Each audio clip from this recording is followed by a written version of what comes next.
जय श्री कृष्णा। आइए सुनते हैं गुरुवार व्रत कथा। देवगुरु बृहस्पति को बुद्धि और शिक्षा का कारक माना जाता है। गुरुवार को बृहस्पति देव की पूजा करने से धन, विद्या, मान सम्मान, प्रतिष्ठा और कई अन्य मनोवांछित फल की प्राप्ति होती है। धार्मिक ग्रंथों के अनुसार गुरुवार को भगवान बृहस्पति की पूजा का विधान है। गुरुवार के दिन व्रत और कथा सुनने से घर परिवार में सुख समृद्धि बनी रहती है। आइए जानते हैं गुरुवार व्रत कथा। कथा के अनुसार प्राचीन काल की बात है। किसी राज्य में एक बड़ा प्रतापी और दानी राजा राज्य करता था। वह हर गुरुवार को व्रत रखकर दीन दुखियों की मदद करके पुण्य प्राप्त करता था, परंतु ये बात उसकी रानी को अच्छी नहीं लगती थी। वह न तो व्रत करती थी और न ही दान पुण्य में विश्वास रखती थी। इतना ही नहीं, वह राजा को भी ऐसा करने से मना करती थी। एक समय की बात है, राजा शिकार खेलने के लिए बन गए। घर पर रानी और दासी थी। उसी समय गुरु बृहस्पति देव साधु का रूप धारण कर राजा के दरवाजे पर भिक्षा मांगने आए। साधु ने जब रानी से भिक्षा मांगी तो वह कहने लगी, हे साधु महाराज, मैं इस दान और पुण्य से तंग आ गई हूँ। आप कोई ऐसा उपाय बताएं जिससे कि सारा धन नष्ट हो जाए और मैं आराम से रह सकूं। इतना सुनकर बृहस्पति देव ने कहा, हे देवी, तुम बड़ी विचित्र हो। संतान और धन से कोई दुखी होता है। अगर अधिक धन है तो इसे शुभ कार्यों में लगाओ। कुंवारी कन्याओं का विवाह कराओ। विद्यालय और बाग बगीचे का निर्माण कराओ, जिससे तुम्हारे दोनों लोग सुधरे। परंतु साधु की इन बातों से रानी को खुशी नहीं हुई। उसने कहा कि मुझे ऐसे धन की आवश्यकता नहीं है जिसे मैं दान दूं और जिसे संभालने में मेरा सारा समय नष्ट हो जाए। तब साधु ने कहा, अगर तुम्हारी ऐसी इच्छा है तो मैं जैसा तुम्हें बताता हूँ तुम वैसा ही करना। गुरुवार के दिन तुम घर को गोबर से लीपना, अपने बालों को पीली मिट्टी से धोना, राजा से हजामत बनाने को कहना, भोजन में मांस मदिरा का प्रयोग करना, कपड़े धोबी के यहाँ धुलने देना। इस प्रकार 7 बृहस्पतिवार करने से तुम्हारा समस्त धन नष्ट हो जाएगा। इतना कहकर साधु के रूप में बृहस्पति देव अंतर ध्यान हो गए। साधु के अनुसार कई बातों को पूरा करते हुए रानी को केवल 3 बृहस्पतिवार ही बीते थे कि उसकी समस्त धन संपत्ति नष्ट हो गई।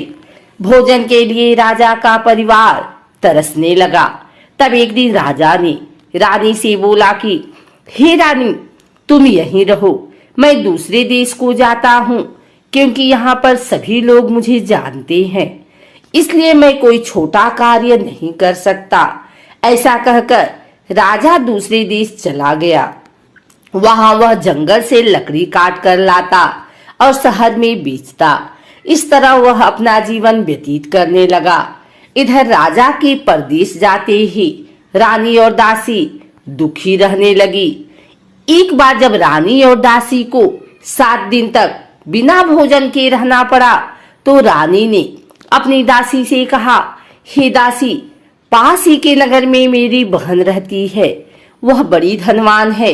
तू उसके पास जा और कुछ लिया ताकि थोड़ी बहुत गुजर बसर हो जाए। दासी रानी की बहन के पास गई। उस दिन गुरुवार था और रानी की बहन उस समय बृहस्पतिवार व्रत कथा सुन रही थी।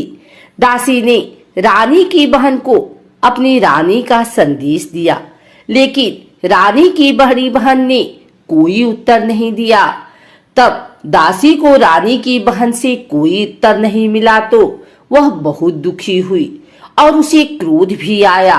दासी ने वापस आकर रानी को सारी बात बता दी। ये सुनकर रानी ने अपने भाग्य को कोसा। उधर रानी की बहन ने सोचा कि मेरी बहन की दासी आई थी, परंतु मैं उससे नहीं बोली, इससे वह बहुत दुखी हुई होगी।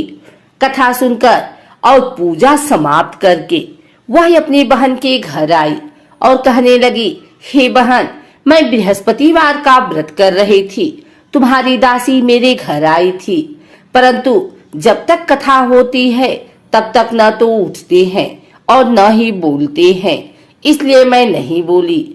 बताओ दासी क्यों आई थी? रानी बोली, बहन, तुमसे क्या छिपाऊं, हमारे घर में खाने तक को अनाज नहीं है। ऐसा कहते कहते रानी की आंखें भर आई। उसने दासी समेत पिछले 7 दिनों से भूखे रहने की पूरी बात अपनी बहन को बता दी। रानी की बहन बोली, देखो बहन, भगवान बृहस्पति देव सबकी मनोकामना को पूर्ण करते हैं। देखो, शायद तुम्हारे घर में अनाज रखा हो। पहले तो रानी को विश्वास नहीं हुआ, पर बहन के आग्रह करने पर उसने अपनी दासी को अंदर भेजा तो उसे सचमुच अनाज से भरा एक घड़ा मिल गया। ये देखकर दासी को बड़ी हैरानी हुई। दासी रानी से कहने लगी, हे रानी, जब हमको भोजन नहीं मिलता तो हम व्रत ही तो करते हैं, इसलिए क्यों न इनसे व्रत और कथा की विधि पूछ ली जाए ताकि हम भी व्रत कर सके। तब रानी ने अपनी बहन से बृहस्पतिवार के व्रत के बारे में पूछा। उसकी बहन ने बताया, बृहस्पतिवार के व्रत में चने की दाल और मुनक्का केले की जड़ में अर्पित करें तथा दीपक जलाएं, व्रत कथा सुने और पीला भोजन ही करें। इससे बृहस्पति देव और भगवान विष्णु प्रसन्न होते हैं। व्रत और पूजा की विधि बताकर रानी की बहन अपने घर को लौट आई। 7 दिन के बाद जब गुरुवार आया तो रानी और दासी ने व्रत रखा। वह घुड़साल में जाकर चना और गुड़ लेकर आई, फिर उससे केले की जड़ तथा विष्णु भगवान की पूजा की। अब पीला भोजन की चिंता लेकर दोनों बहुत दुखी हुई। चूंकि उन्होंने व्रत रखा था, इसलिए बृहस्पति देव उनसे प्रसन्न थे। वह एक साधारण व्यक्ति का रूप धारण कर 2 थालों में पीला भोजन दासी को दी गए। भोजन पाकर दासी प्रसन्न हुई और फिर रानी के साथ मिलकर भोजन ग्रहण किया। उसके बाद वह सभी गुरुवार को व्रत और पूजा करने लगी। बृहस्पति देव की कृपा से उनके पास फिर से धन संपत्ति आ गई, परंतु रानी फिर से पहले की तरह आलस्य करने लगी।